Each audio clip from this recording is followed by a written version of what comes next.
फिर world call आपने सुना होगा, उसका मैं चीफ ऑपरेटिंग ऑफिसर था। उसके नीचे अंडर 2 चैनल थे, बिजनेस प्लस और विकेट, उसको मैंने हेड किया। और फिर सन टीवी और टीवी 1 को मैंने हेड किया 2007-8 में। और फिर मैंने रियलाइज़ किया कि मैंने सारी ज़िंदगी जो है वो जीएम या सीओओ नहीं बनना। अगर मैंने सीईओ या चेयरमैन या प्रेसिडेंट बनना है तो मुझे अपनी कंपनी खोलनी है। तो 2008 में मैंने एशियन मीडिया ग्रुप खोला, जिसका मैं आज भी प्रेसिडेंट और चेयरमैन और सीईओ, और पिछले 13 साल से उसको मैं रन कर रहा हूँ। मेरा प्रेजेंट जो पोर्टफोलियो है वो है, मैं ऑनरी कौंसल जनरल हूँ श्रीलंका का फॉर पंजाब। मेरा आज का जो टॉपिक यूथ के लिए है वो है नथिंग इज़ इम्पॉसिबल। क्योंकि मैं अपने कैरियर में मैंने ये चीज़ें इसको एक्सरसाइज किया है, तो मैं यही चीज़ें आप लोगों के साथ शेयर करना चाहूँगा कि nothing is impossible why. Akbar बादशाह को ये बहुत ज़्यादा तजस्सुस था कि एक ही क्लास में जो है वो 30 स्टूडेंट्स होते हैं, 10 एक्स्ट्राऑर्डिनरी होते हैं, 10 जो हैं वो मीडियोकर होते हैं और 10 फेल हो जाते हैं। जबकि सिलेबस भी वही है, टीचर भी वही है, इन्वायरमेंट भी वही है, हर चीज़ वही है। लेकिन ये कहाँ पे जाके क्लिक होती है कि ये 10 जो है वो टॉप कर जाते हैं, जो अगले 10 हैं वो मीडियोकर रह जाते हैं, और 10 जो आखिरी हैं वो बिल्कुल पीछे रह जाते हैं। तो उन्होंने कहा ये नहीं हो सकता कि अल्लाह ताला ने इंसान के अंदर ये तमाम क्वालिटीज़ रखी होंगी, ये इंसान के ऊपर डिपेंड करता है कि वो इसको अवेल कर रहा है कि नहीं कर रहा। इस चीज़ को जज करने के लिए उन्होंने 10 न्यू बॉर्न बेबी लेके एक कमरे में उनको एक हॉस्टल में रखा, और एक गूंगी जो नर्स है वो डिप्यूट की, जिसका इंटरेक्शन बाहर के साथ था। उन बच्चों का बाहर के साथ उन्होंने इंटरेक्शन नहीं रखा होता। वही आती थी नर्स बाहर से जो गूंगी थी, वो आके उनके खाना पीने का सामान दूध वगैरह का ले जाती थी। 6 साल बाद जब अकबर बादशाह उस हॉस्टल के अंदर गया तो 10 के 10 बच्चे गूंगे थे। उन्होंने ये रियलाइज़ किया कि अल्लाह ताला ने इनके अंदर बोलने की ताकत रखी थी, लेकिन इनको इन्वायरमेंट ही नहीं मिली, क्योंकि इनके इन्वायरमेंट में जो इनको सर्व कर रही थी वो गूंगी थी, तो ये सारे बंदे गूंगे हो गए। कहने का मकसद ये है कि अल्लाह ने हमारे अंदर तमाम क्वालिटीज़ हर इंसान के अंदर इक्वल रखी होती हैं। अब ये हमारे ऊपर होता है कि हम उसको एक्सरसाइज कैसे करते हैं। जब मैं एनटीएम में आया, कैरियर शुरू किया, तो मैंने I opted for electronic media. मेरे पास 3-4 और चॉइसेस थी। मैंने डिसाइड किया कि मैं अगर मीडिया, अगला फ्यूचर मीडिया क्या है, डेट वाज द टाइम, और कि मुझे मीडिया में जाना है। और आपने देखा होगा कि मीडिया इस वक्त पावर बना हुआ है, और पाकिस्तान के इलेक्ट्रॉनिक मीडिया के जो 5 मीडियम है, मुझे 5 मीडियम का एक्सपीरियंस है। पाकिस्तान का 22 करोड़ लोगों में मैं वाहिद हूँ जिसको 5 कैरियर का एक्सपीरियंस है, जिसमें टेरेस्ट्रियल है, जिसमें सैटेलाइट है, जिसमें केबल है, MMDS है, मल्टीमीडिया डिस्ट्रीब्यूशन है, और IPTV है, इंटरनेट प्रोटोकॉल।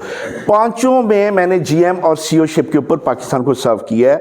22 करोड़ में कोई भी ऐसा बंदा नहीं जो 3 से ज्यादा को कह सके कि मैंने 3 में सर्व किया पाकिस्तान को। मैंने 5 के 5 मीडिया में पाकिस्तान को सर्व किया। उसके पीछे जो असल रीजन ये है कि मैंने अपने प्रोफेसर, मैंने MBA एडम्सन यूनिवर्सिटी फिलीपीन से किया है, तो मैंने एक प्रोफेसर की बात मुझे क्लिक कर गई। उन्होंने कहा कि आप जितने मर्जी मास्टर्स कर लें, थ्योरेटिकल जितनी मर्जी आप स्टडी कर लें, लेकिन अगर किसी ने आपने लर्न करना है तो आप इंटरनेशनल ट्रेवल करें और सिर्फ 15 से 20 दिन किसी दूसरी कंट्री में आप गुजार लें, तो आपकी इतनी लर्निंग होती है कि एक मास्टर्स एक तरफ और वो 15 से 20 दिन का आपका स्टे एक तरफ। उसकी वजह ये थी कि जब आप किसी दूसरे कल्चर में जाते हैं तो आपको सीखने का, आप उनका कल्चर देखते हैं, उनकी ट्रैफिक देखते हैं, लोग देखते हैं, उनकी सोसाइटी देखते हैं, उनकी सोशल जो है वो देखते हैं, उनकी डेवलपमेंट्स को देख लेते हैं, तो आपका जो कॉन्टेक्ट है माइंड का वो उसके साथ कोरिलेट कर रहा होता है कि यार ये इन्होंने कैसे कर लिया, ये इन्होंने कैसा किया। बेसिकली कॉन्सेप्ट जो होता है कि आप ये जो थॉट प्रोसेस है उसको एक्टिवेट करते रहते हैं। अब जब हम इधर बैठते हैं, अभी आपको पता हमारा जो यहाँ पे FSC या जो है वो डॉक्टर साहब बता रहे होंगे, ये रट्टा सिस्टम है। एक ही वो है, उसी चीज़ को हम रिपीट करते जा रहे हैं। और पिछले 15 साल से जो 10 साल 15-20 साल पहले मेरे फादर ने जो समरी पढ़ी थी वो मैंने पढ़ी, और आगे मेरे बच्चे भी वही पढ़ रहे हैं अगर वो मैट्रिक FSC कर रहे हैं। आप एजुकेशन सिस्टम में हमारे लर्निंग नहीं है, ठीक है। तो दैट सेकंड पार्ट ये है कि अब आपके पास जो है वो ग्लोबलाइजेशन का एक कॉन्सेप्ट आ गया है। पहले हम जब कहीं इंटरनेशनल कॉल करते थे तो 3 मिनट की कॉल के लिए 300 रुपया चार्ज होता था। आज आप घंटों जो है वो किसी चीज को भी आपने एक्सप्लोर करना है, विद नो टाइम जो है वो आप उसको एक्सप्लोर कर लेते हैं। तो असल जो कॉन्सेप्ट है, जब आप यूथ की हम बात करते हैं तो आपने देखा होगा कि अगर आप लोग इस वक्त 25 या 40 लोग हैं जो हैं, तो मेरा ये कॉन्सेप्ट ये है कि जैसे आप देखते हैं कि रेस में जो घोड़ा जो है वो पाउंड बाहर निकालता है वो आइडेंटिफाई हो जाता है। आप में से जिसने अपने आप को इंसर्ट करना है आगे बढ़ाने के लिए या जिसने अपने आप को पोजीशन करनी है उसने ऑटोमेटिकली जो है वो हाईलाइट हो जाना है। जब उसने हाईलाइट होना है तो जैसे हमजा भाई ने कहा कि आपके अंदर वो कॉन्फिडेंस आ जाता है कि आपकी हर बात जो है ना वो पॉजिटिविटी में चली जाती है, क्योंकि अल्लाह ने इंसान के अंदर ये गैजेट रखा होता है जो तमाम जो है वेव्स है उसको अट्रैक्ट कर रहा होता है। इस वक्त भी अगर आपके पास इस कमरे में तमाम जो है वो वेव्स मौजूद हैं, जिनके पास टेलीनॉर का है गैजेट वो टेलीनॉर पिक कर रहे हैं, जिसके पास जो है जोंग का है वो जोंग पिक कर रहे हैं, कमरे में सारी अवेलेबल है। अब बात सारी गैजेट की है, तो अल्लाह ने ये जो गैजेट हार्ट आपके अंदर रखे है ये आपको बता देता है जब आप किसी से मिलते हैं, किसी से इंटरेक्ट करते हैं या आप कोई प्लान करते हैं तो ये गैजेट आपको बताता है कि हाउ एसोसिएट आप उसके साथ कितने हैं। इस बंदे से मैंने बात की है तो इसमें मुझे पॉजिटिव वेव आई है या नेगेटिव वेव आई है, ये जो बंदा बात कर रहा है ये प्रैक्टिकल कितना है, ये थ्योरेटिकल तो नहीं है, ये सिर्फ बातें तो नहीं कर रहा, ये वाकई इसने प्रैक्टिकल इन सारे प्रोसेस से गुजर के इस जगह पे आया हुआ है। अब जब आप इस मौके पे आते हैं तो आपका नेक्स्ट लेवल क्या है, नेक्स्ट आपने फ्यूचर लीडर बनना है। फ्यूचर लीडर के लिए क्या रिक्वायरमेंट है, सबसे बड़ा जो लीडरशिप की रिक्वायरमेंट है वो डिसीजन मेकिंग है। जिसने राइट टाइम पे अच्छे डिसीजन लेने हैं, कैरियर वाइज लेने हैं या उसने मौके की मुनासबत से लेने हैं। अब जब आप घर से निकल के आते हैं तो हर बंदा एक प्लान करके आता है, जरूरी नहीं है कि वो प्लान एग्जीक्यूट हो, वो आके सिचुएशन वाइज भी आपने डिसीजन मेकिंग करनी होती है। इसलिए आपने देखा होगा कि आर्मी की सिलेक्शन के अंदर साइकोलॉजिस्ट का बहुत बड़ा रोल होता है। सबसे बड़ा रोल जो आर्मी की सिलेक्शन में किसी ऑफिसर के लिए होता है वो साइकोलॉजिस्ट का होता है। वो उसकी फाइल में लिख देता है एज ए सेकंड लेफ्टिनेंट कि ये 1 स्टार जनरल बनेगा, ये कर्नल बनेगा, ये मेजर पर रिटायर होगा या 3 स्टार जनरल बनेगा। हालांकि वो उस वक्त कैडेट होता है, लेकिन साइकोलॉजिस्ट को पता होता है कि वो उसकी साइकी पार्ट होता है कि ये कितना है, ये एग्रेसिव तो नहीं है, ये डिसीजन मेकिंग इसकी कैसी है और ये कैरियर ओरिएंटेड ऑफिसर बनेगा कि नहीं बनेगा। यही हमारे ऊपर, हमारे डे टू डे जो एक्टिविटी है उसके ऊपर ये चीज इंप्लीमेंट होती है। जब हम किसी चीज को टारगेट करते हैं तो हमें मुश्किल लगता है। जब मैंने अपनी फैमिली को कहा कि मैं कौंसल जनरल श्रीलंका का बनूंगा तो लोगों सामने मेरे दोस्तों ने मजाक उड़ाया। उन्होंने कहा कैसे तुम, ये तो बिलियन जो बहुत अरबपति लोग हैं ये उनका पोर्टफोलियो है, तुम एक मिडिल बैकग्राउंड से हो, तुम एक टेक्नोक्रेट हो, तुम्हें कैसे वो कौंसल जनरल बनाएंगे, ये तो उनके लिए है जो वहां पे जो है $1 मिलियन इन्वेस्टमेंट करते हैं दूसरी कंट्री में, उनको ये पोर्टफोलियो देता है। बट मैंने अल्हम्दुलिल्लाह 6 माह में मैंने I didn't opted for that. Sri Lankan government ने मुझे ऑफर किया बुला के कि we want you to be our consul general. अब ये कैसे, ये प्रोसेस कैसे हुआ, एक बंदा एक पोजीशन से डिप्लोमेट कैसे बना, ये 6 मंथ की एक स्टोरी है जो मैं आपको बताना चाहता हूँ। मैंने श्रीलंकन चैनल के लिए काम किया हुआ था 1988 से 2001 एज ए कंट्री हेड, तो मेरे वहाँ पे कुछ कॉन्टैक्ट्स थे। लास्ट 2021 में आपको पता है कि ईस्टर बमिंग हुई थी कोलंबो में, जिसमें बहुत ज़्यादा चर्च के ऊपर अटैक हुआ, 358 पीपल डाई हुए। तो मुझे ये पता था कि श्रीलंका जो है वो एक टूरिस्ट कंट्री है और अगर कहीं पे टेररिस्ट अटैक होगा तो टूरिस्ट वहां से भाग जाएगा। ये ऐसे ही है कि आपने एक शॉट गन की, जितने बर्ड से वो सारे फ्लाई हो गए। अब वापस एक एक बर्ड ही वापस आना है, ये इकट्ठे वापस नहीं आएंगे, एक एक करके आएगा। तो मैंने कहा कि as a private capacity man के लिए क्या कर सकता हूँ। मैंने एक फोरम जो है वो इंटरनेट का दौर है, मेरे पास IT का लड़का, मैंने कहा यार एक श्रीलंका बिजनेस फोरम आप क्रिएट करो and I will be first chairman to that forum. मैंने एक फोरम पेज क्रिएट किया, उसके ऊपर मैंने श्रीलंका को प्रमोट करना शुरू कर दिया। सेकेंड पार्ट, मैंने तमाम हाई कमिश्नर एम्बेसी जो श्रीलंका की हैं उनको एक ईमेल की जिसमें मैंने कहा कि आप ह्यूमैनिटेरियन बेसिस के ऊपर आप अपनी कंट्रीज़ को लिखें कि वो श्रीलंका के लिए एडवाइजरी जो है, जो ट्रैवल एडवाइजरी है उसको रिलैक्स करें सो दैट टूरिस्ट वापस श्रीलंका जाना शुरू हो जाए। और तीसरा, मैंने श्रीलंका का जो मीडिया है उनके साथ मैंने इंटरेक्ट करना शुरू कर दिया, उनको मैंने बताना शुरू कर दिया कि आपने होपलेस नहीं होना, इंशाल्लाह ये टूरिस्ट वापस आएगा। ये 3 एंगल्स में मैंने काम शुरू किया। हाई कमिश्नर श्रीलंका को, थाईलैंड के हाई कमिश्नर की मीटिंग हुई इस्लामाबाद में, तो उसने कहा कि who is this mister Yasir, is it Sri Lankan? उसने कहा no I don't know about this gentleman. उन्होंने कहा यार इसने एक ईमेल की है और बहुत ज़बरदस्त इसने ईमेल की है और ये बंदा है जिसने श्रीलंका की बात की और श्रीलंका की कम्युनिटी की बात की है, श्रीलंका के फ्यूचर की बात की है। तो उन्होंने उसका नंबर ट्रेस किया, मुझे उसकी सेक्रेटरी का फ़ोन आया, उन्होंने कहा कि हम आपसे बात करना चाहते हैं, आप कराची इस्लामाबाद आए। मैं हाई कमिश्नर को मिलने गया।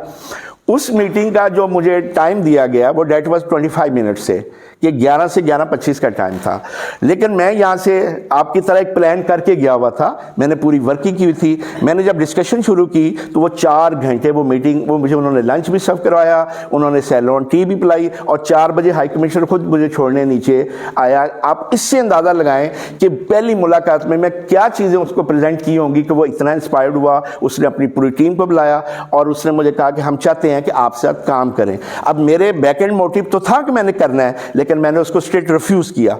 मैंने कहा मैं इस पर्पज़ के लिए यहाँ पे नहीं आया, मैं बाद में आऊँगा, क्योंकि वो टूरिज़्म को फोकस कर रहे थे, मेरा ऑब्जेक्टिव कुछ और था। मैं वापस आया, 2 महीने बाद उन्होंने फिर मुझे कॉल किया, मैंने और वर्किंग की हुई थी। जब मैं दोबारा गया तो फिर उनसे उन्होंने मुझे कहा कि हम आपको चाहते हैं कि आप हमारे टूरिज़्म के एम्बेसडर जो है वो बन जाएँ, ऑनरी एम्बेसडर टूरिज़्म के। तो मैंने कहा कि I will discuss with my family, I will get back to you. मैं वापस आया, मैंने फैमिली से, उन्होंने कहा ये तो कोई डेजिग्नेशन नहीं है, डेजिग्नेशन तो ये है कि कौंसल जनरल आपको बनाए। और मुझे ये पता था कि ये बहुत बड़ा टारगेट है, इतनी जल्दी नहीं करेंगे। आपको आज बताने का मकसद ये है कि नथिंग इज इम्पॉसिबल। मैंने फिर वर्किंग की उसके ऊपर, और मैंने 15-20 डिफरेंट आर्टिकल न्यूज़पेपर, मेरा मीडिया बैकग्राउंड था, मैंने डेली टाइम्स में, द न्यूज़ में, डॉन में श्रीलंकन टूरिज्म के ऊपर आर्टिकल लिख दिए, पूरे हाफ पेज के, जिसमें मैंने बताया कि श्रीलंका की अपॉर्चुनिटी है। एक आर्टिकल मैंने उनके हाई कमिश्नर के ऊपर लिख दिया, उसको मैंने बड़ा ज़बरदस्त प्राइज किया कि उनकी क्या क्या खिदमात हैं। ये पूरी की पूरी थीम को मैंने डेवलप किया। फाइनली तीसरी मीटिंग के लिए मुझे कॉल किया गया और उन्होंने मुझे कहा कि हम चाहते हैं कि आप हमारे जो है वो कौंसल जनरल बने।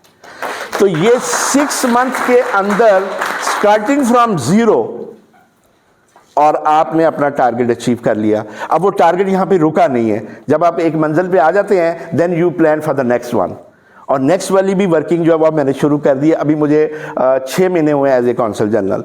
और ये जो प्रियंका कुमार वाला, एज राइटली हमजा भाई ने आपको बताया, एक बहुत बड़ा अनफॉर्चुनेट इंसिडेंट था, और इसका सॉफ्ट इमेज पाकिस्तान को बहुत डैमेज हुआ इंटरनेशनली, बिकॉज आपको पता है पाकिस्तान ऑलरेडी ग्रे लिस्ट में है, FTF में भी, और हमारा GSP प्लस स्टेटस जो है जिसमें हमें इम्यूनिटी EU से मिलती है, यूरोपियन यूनियन से, वो बिल्कुल हमारा कॉर्नर पे है।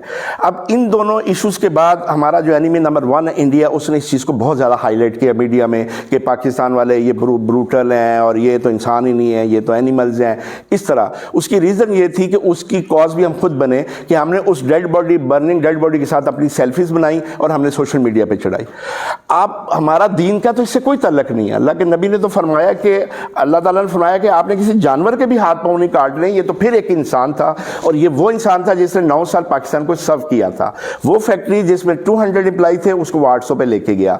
पाकिस्तान के एक्सपोर्ट को उसने इम्प्रूव किया। और मुझे ये पता चला कि वो रमज़ान में वहाँ के श्रीलंकन जो नेबर्स थे उनको अफ्तारी भी कराता था। ही नोज द इस्लामी वैल्यू, लेकिन हमने अपने पर्सनल एजेंडा पे उसको सेक्रीफाइस किया। अब हमारे पास 3 चैलेंजेस थे। एक ये था कि उसकी रिप्रेटेशन उसकी बॉडी की थी कि जल्दी से जल्दी उसकी बॉडी को भिजवाया जाए। दूसरा हमारे पास चैलेंज ये था कि उसकी फैमिली के लिए कोई पैकेज फाइनेंशियल अनाउंस किया जाए। और तीसरा ये था कि ये जो सॉफ्ट इमेज है इसको काम, इसका जो डैमेज हमें पाकिस्तान को मिला है, इसकी इंटेंसिटी को कम किए। तो हमने तीनों टाइम पे हमने काम शुरू किया।